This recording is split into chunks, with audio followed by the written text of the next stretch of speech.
welcome back to my channel where we review reality TV shows in Africa and shows that I'm watching.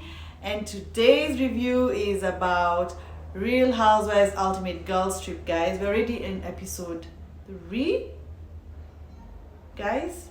Episode 3. Where is Londi London? And when does she get here? Because this trip is usually shot in a span of like 7 to 10 days max, or maybe 12, and we're on day 3 and Londi is still missing. What is happening? Was it a contractual issue? Was there a money situation going on? Why isn't she here yet, guys? Can somebody answer me in the comment section below? Because I'm like I'm mind boggled at this point. But anyways, we jump right back in, and before we do that, I want to read the episode. The episode was nice. It was an easy watch. It was fun. The ladies brought the drama, brought the entertainment, and we got some layers into it and the dynamics of some relationships and where they're at and stuff like that. So I'm gonna rate it out of 10. I'm gonna rate it a 7.5. It was okay. It was good. It was okay. It was good. So yeah, we jump back right into the drama with between Liz and Crystal, and Crystal has told Liz to shove things up her nethers, and Liz is pissed off and walks off, and Lassie follows Liz and she's like, Liz, I want to tell you I'm disappointed in you. I don't think you're doing, you saying that is okay. And Crystal, she's very sensitive. She actually said Crystal is unstable. Messy, but that's what she really thinks of Crystal. Like, Crystal is not stable, and it's the genuine vibe of the group. They feel like she's just up and down. Crystal is exhausting, to say the least. But yeah, and even as they're talking with Liz out there, Liz is still joking about the fact that Crystal has a 28-year-old man. Look, Crystal is not a spring chicken. She's she's a bit on the older side of the ladies and very young at heart. I mean, Crystal gives me, she has a childlike personality, very big reactions to things, whether happy or sad. There's something childlike about her, and I guess that's pretty much who she is. She doesn't have any excuses for that. She's just who she is. No apologies.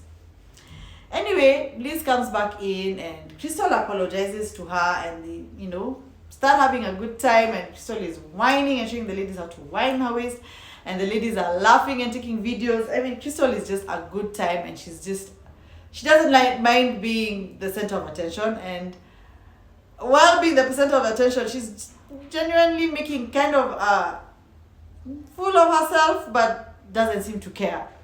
She just loves the attention, I think. Yeah, and they have a good time. They head out to a Jamaican beach party. Oh my god, bucket list. I would love to do that. I have to do that at one point in my life. I'm gonna do it. Anyways, the ladies go, they have a good time, they whine, they dance, they drink, and I mean, you can tell the ladies are letting loose. Crystal, actually, this footage had leaked earlier, before the show aired, of Crystal rolling in the sand and dancing and just, cutting up, literally, yeah? And at this point, Lassie is like, girls, this is getting out of hand, let's leave, let's go home. And as they leave, Liz is like, Cougar Town, where are the prowling for the men? Honestly, this whole scene was so hilarious to me. Liz calls over this guy, and Nonku is quickly on him, and she's like, I want him, and he's mine, and she's owned it, and she's taken over. They invite him into their van, and they're headed back, and I'm like, whoa, this is a lot. Are they really gonna have this man in their villa? But production quickly stops them in their tracks, and they're like, nope, no people from outside allowed. Rules of the villa. and the agent. Anyway, I guess it's for the safety of the ladies at the end of the day, because they're on an international trip. If something happens to them, production will be responsible for whatever happens. So I can understand, But on the international franchises, they're a bit more relaxed about those things. Like, this scene was actually, it took me back to Real Houses of New York, the old Real Houses, the original Real Houses of New York, with Luan, Countess Luan and Sonia and Luan fighting over men and always flirting with men when they go out. I remember the one where they went on a getaway and they met the pirate, the infamous pirate who apparently Luan took home, and whatever happened. But Luan at the time was in a relationship. Nonku is saying she's single.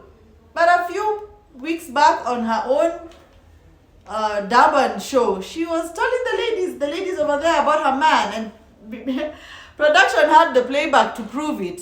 Because, these shows were shot back to back, literally. So, Nonku girl, are you single or not? Because you're moving kind of slick out here, okay? Yeah, so when production stops them in their tracks, Lassie is there, co-signing it and saying, you guys are disrespecting us for the safety of the group. Yeah, and anyways, so the man didn't make it to the villa.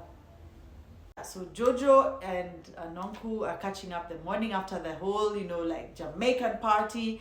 And, she's telling her about things that went on, Crystal, and how Crystal is just very immature.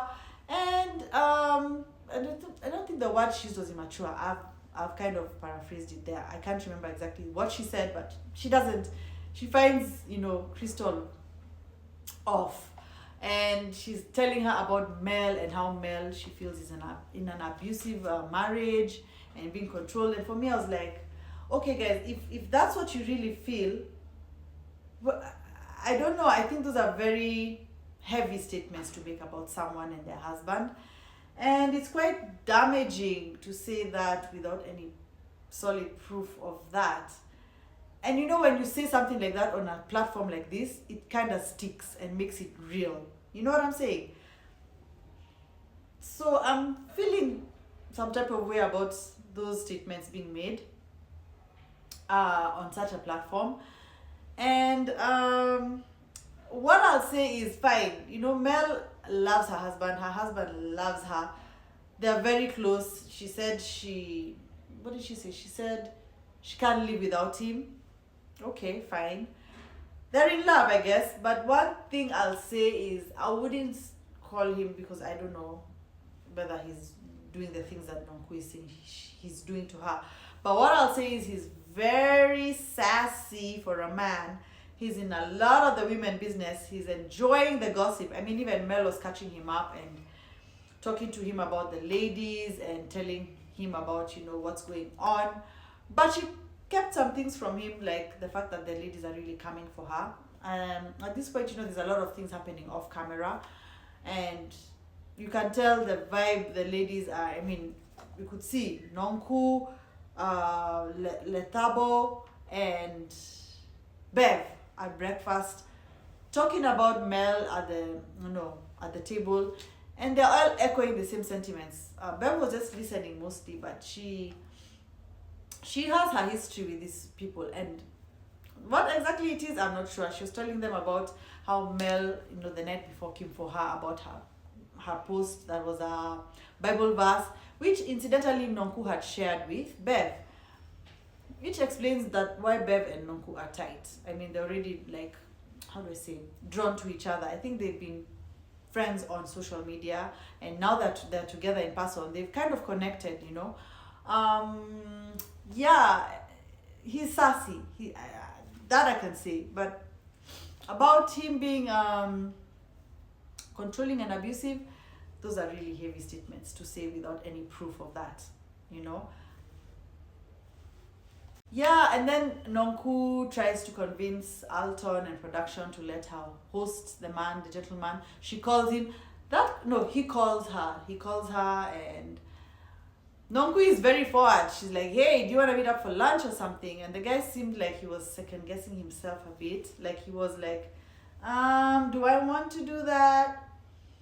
Anyway, yeah, I don't know if they'll meet. I think yeah, in the previews I see them meet.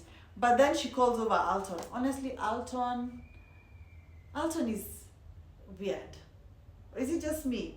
He's it's the way he's talking.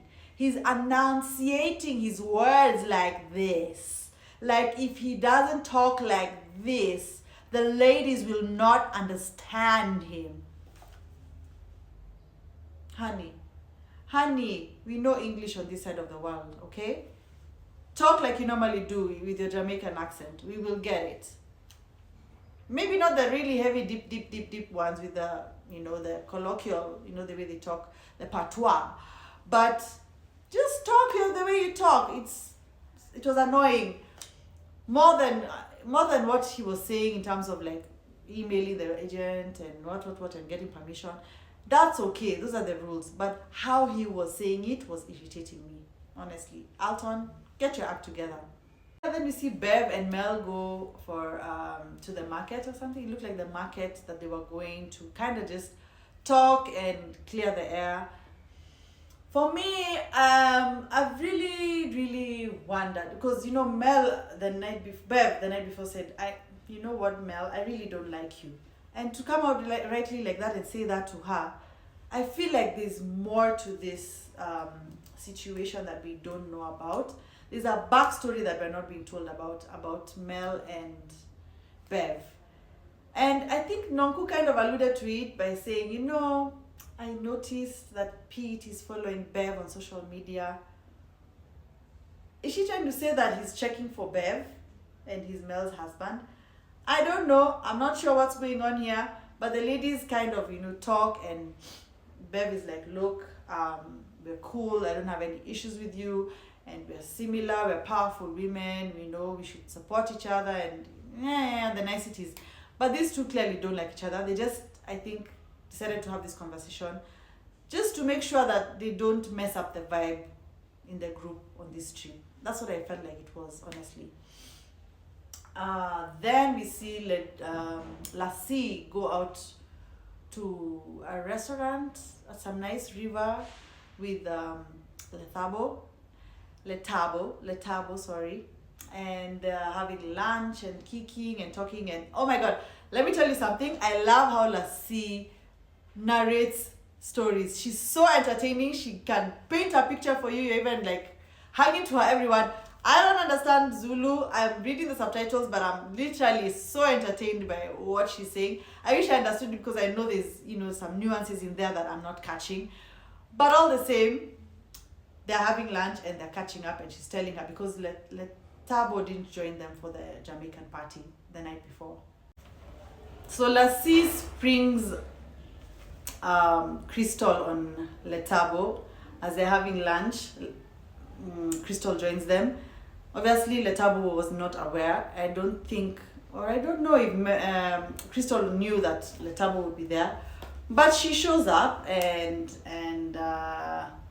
Letabo is like, Lassie, maybe you can let us have a conversation on our own. And Crystal is like, no, I want a mediator here. But Lassie is like, it's okay. Let me let you guys have your conversation.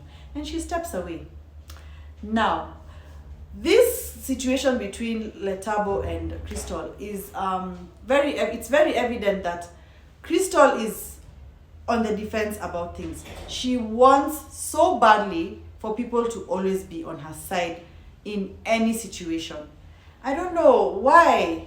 Why do you feel like someone has to be on your side?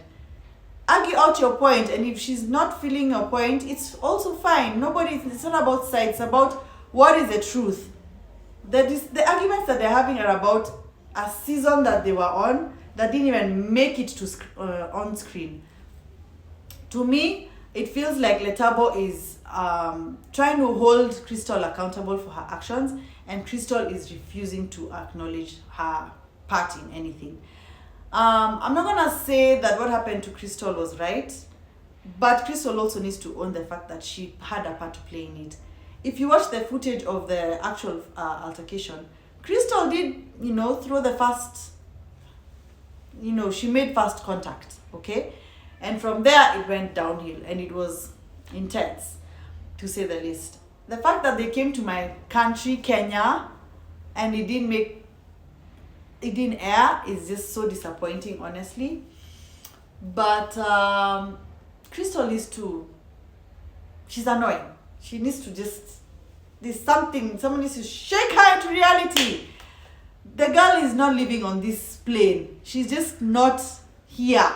I don't even know why Leabo bothers to argue with her, because it's pointless. It's pointless. It's literally pointless. And Crystal will never own up to her. She actually reminds me of Teresa. Watching those reunions between Teresa and her brother and Melissa, it's just the same thing. It's like you cannot get through to her. She cannot own her part in anything. She cannot acknowledge her wrong in anything. Nothing. Zero.